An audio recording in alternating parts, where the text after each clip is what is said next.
Hello, how are you be? Well, as we say in Jersey, how you be? But I say, how are you be? Anywho, so I have a Car Chronicles that's actually stuck in number 24. For some reason, it won't download, it won't upload. It's stuck out there in Cyberland, so I'm not really sure what's doing. But anyway, so it's been a while since I've done a Car Chronicles, but I just wanted to check in. So excuse my hair. My nails are always on fleek, but kind of still have my braids like in limbo, so I can get a little extra growth from it being cut and falling out and stuff like that from the blonde. So, and then I have on my mother's earrings that my sister brought that she gave to me. I don't think she meant to give them to me. But anyhow, so a lot has been going on since my last true Car Chronicles. So I just wanted to check in and, document some things. So had my first, I guess, I'm not going to say it's an age crisis, because being 55 is not an age crisis. But one of my good childhood friends, my buddy, Tootie Lajuna, she said, "You're 2 nickels, and 2 nickels equals a dime." And that was like the best. That gave me some life. So when you say 2 nickels equals a dime, dime, I look at as being a diamond.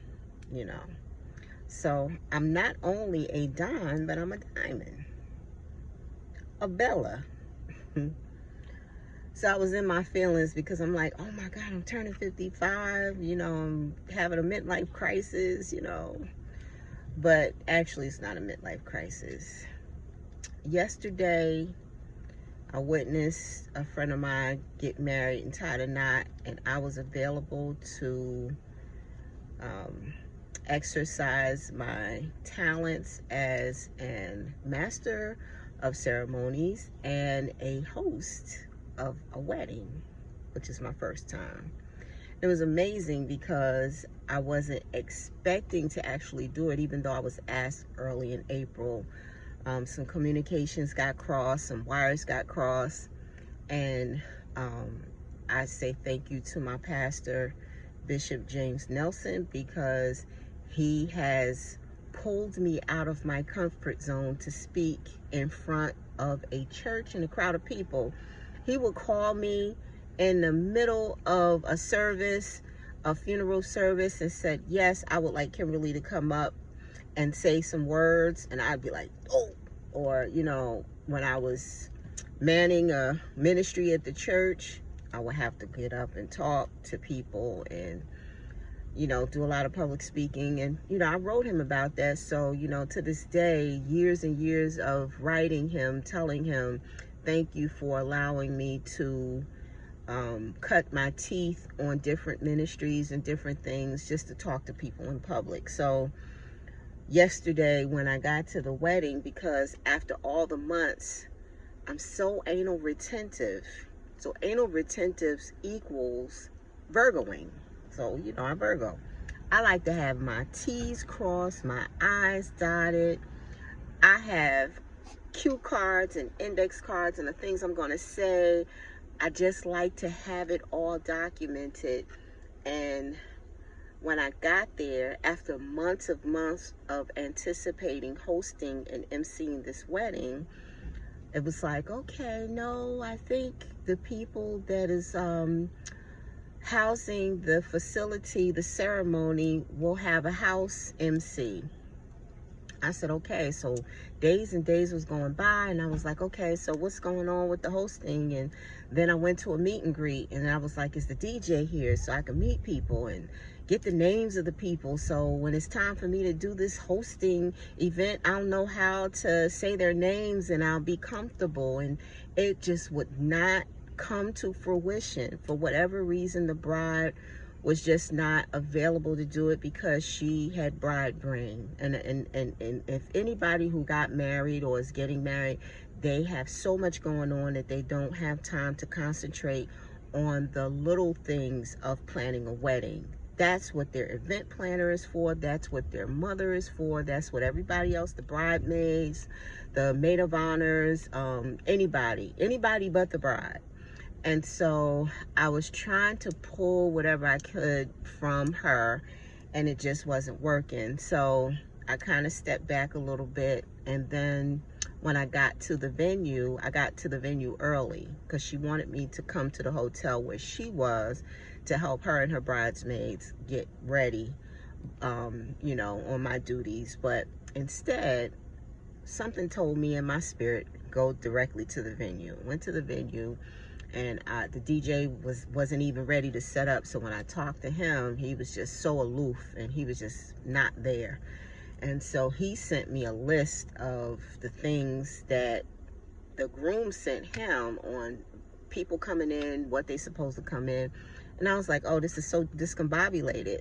And you guys want me to announce the bridal party that's coming in. And so as I'm looking at it, I'm scanning, and I'm saying, oh God, oh God, oh Jesus, help me.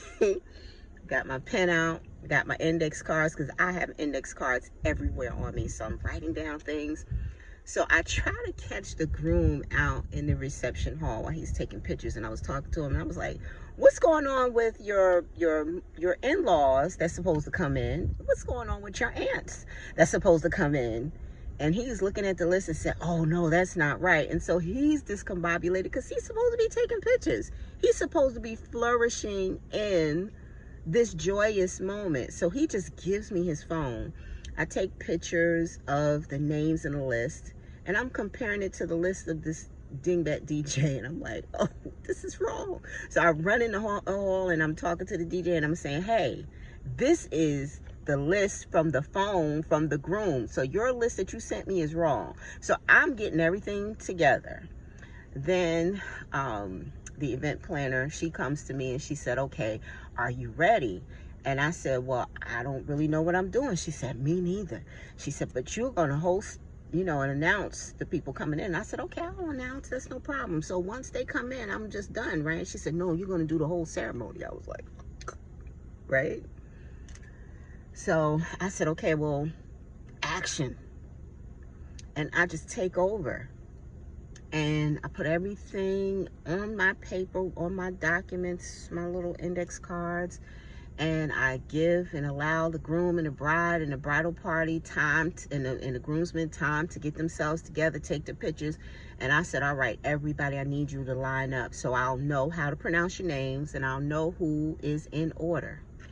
And I called out the names. I mispronounced some names, and they corrected me. And I said, thank you, and put them in order.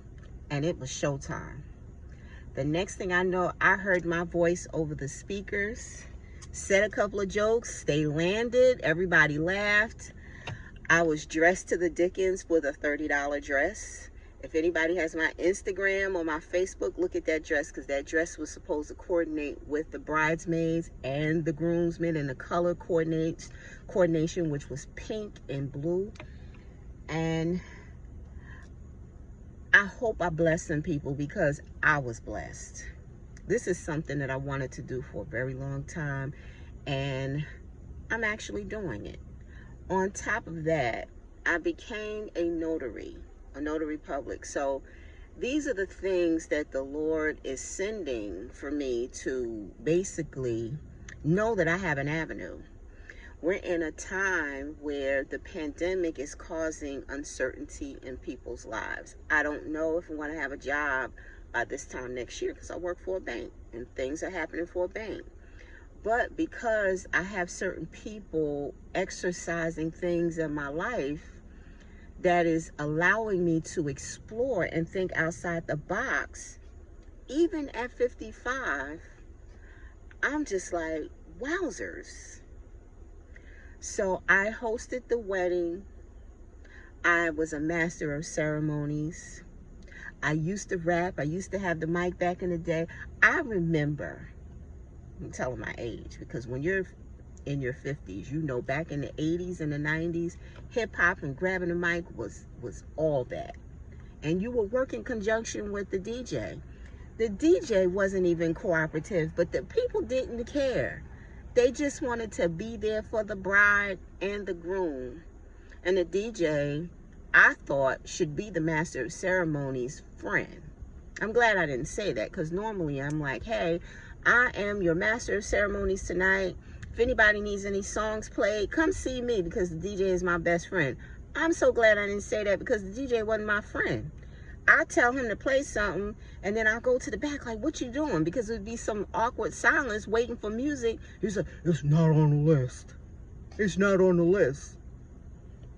But anyway, I kept them entertained. I kept them going. I kept them flowing until the program was over. We was trying to move it forward according to the event planner, and it just went smooth sailing. And so I say, all that to say, is that even at 55, I'm still not married, because I'm still working on my list. I'm still working on my bucket list. I'm waiting to get married. I'm waiting for my groom. I'm waiting for my Boaz. Certain things that I have on my list that I want to do, I'm trying to knock it out. And I'm knocking it out little by little. The only thing I didn't do yet was get my motorcycle license. I've had a couple of hiccups this week, like me trying to go to the motor vehicle to get my license renewed. So I'm driving like crazy trying to get my trying to get my driver's license together, because they won't let me renew my driver's license so I can drive regular. So if I can't get my driver's license together, how am I going to get my motorcycle license? But anyway, baby steps. So even at 55, I'm not going to rule out the fact that there's a man out there that's going to marry me. And I'm not going to say I'm going to be a bridezilla, because, you know, I'm a coordinator. So I already know what I want. So I have to find the right coordinator that is going to work in conjunction with my ideas. I already know what I want. Mark this day, because it's polka dots time. I want Kwame. You know, I want the 80s/90s theme. I got my dress envisioned. I got what I want my bridesmaids, what I want them to wear. And if the groom is ready, he gonna fall in line too. It's gonna be so cool. And you know, yesterday taught me a lot of things. It actually brought me out of a dark place, because I finally got a chance to do what I want to do. And having that mic in my hand and talking and hearing my voice on the speaker, it just gave me so much joy, and I was comfortable. Some people can't even talk to 3 people without getting nervous. I was very comfortable. I might have said some jokes that might have went over some people's heads. Like, I said some things even when it was time for the bride to get on the floor and throw the bouquet. I said, okay, we need the single ladies on the floor. And then I was like, hey, we may need some married women on the floor too. And they were, oh. So, you know, there's certain things I'm like, oh, this might be a Christian setting, you know. But I say all that to say is that I was in my element. I really enjoyed myself. I'm enjoying life right now. Things are a little tight, but I'm not going to let a lot of big things affect the little things and affect my happiness. So, what a way to end a great week. I'm not going to say a great week, so per se, I'm going to say a turbulent week. A little turbulent week. But it was still good, and I got some good news from my baby twin, who has been picked up by an agency for his acting. And wow. Sometimes God sprinkles some sunshine in on you on those days where it's like really cloudy. And then my neighbors came from across the street and helped me put together my elliptical when I was sitting there struggling with it. So it's like little things. So it's a good day. It's a good week. Just gonna move it forward. And I wish I had my notary so I could show you. My letter came in like this burgundy diplomatic folder with a gold seal. I feel so important. So that allows me to make some extra money. Yes. So when it's time and you have uncertainties about your job, expand yourself. Try to make you some extra money. See where that's going to come. You know, see how that's going to work, because these jobs out here not promised. The way this pandemic is going, these jobs are downsizing and consolidating and realigning and renaming, and they start doing stuff like that. I've been there, done that. And the Lord sustained me the time it happened the first time. So I know when you start writing procedures, standard operating procedures, and then they have a team on deck offshore, yeah, I know what they're about to do. So I'm ready. Got my crafting yarn out. About to start making some ponchos and hats and stuff for the winter. Side hustle time. And not only am I side hustling, I'm also side hustling looking for my Boaz. I shouldn't be looking for the Boaz. Boaz shouldn't be looking for me. But I'm just getting myself prepared. I done purged. I cleaned my house. I done threw out some stuff. I made room. And I never know, because I might be making room for him, right? Something that's in my spirit that God told me to do. Anyhow, so I done talked 15 minutes. I just want to say, have a great one. Even though Car Chronicles 24 is kind of in limbo, and this is supposed to be, I think, Car Chronicles 25. I'll be back with Car Chronicles 26, because I'm not really pissed off. I'm just, you know, shedding some light and some joy. Think outside the box. Express yourself. Stretch yourself. Just never know what God is doing and how he's using you as an instrument to bless other people. Because I blessed some people yesterday, just as much as they blessed me. Happy birthday, Virgos. It is August the 30th. I want all my Virgos. You see my nails? That's Virgo colors. You see that? That says Virgo. Happy Virgo. Happy Virgo Day. We say Virgo Day.